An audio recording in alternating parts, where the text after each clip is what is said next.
విషయంతో పోల్చి చూస్తే స్త్రీలు అధిక దుఃఖాన్ని అనుభవిస్తున్నారు. ఎందుకు?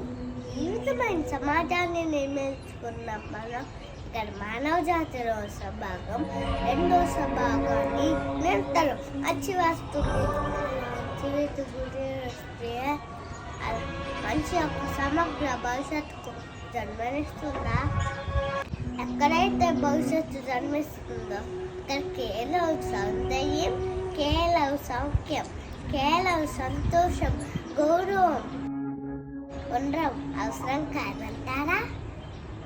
కానీ సమాజం స్త్రీలకు దుఃఖం కలిగిస్తూ వాడి భవిష్యత్తునంతా దుఃఖపూరితం చేస్తుంది.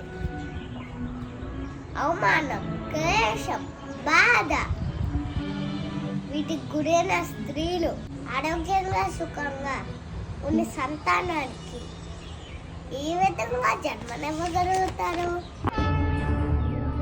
అంటే ఎప్పుడెప్పుడు స్త్రీలకు అవమానం జరుగుతుందో, ఎక్కడ స్త్రీ క్లేశానికి గురి అవుతుందో, ఎక్కడ స్త్రీ చుట్టూ పట్టుకొని ఈడ్చుకొని రాబడుతుందో అక్కడే ఏదో ఒక రూపంలో యుద్ధం అనేది జరుగుతుంది.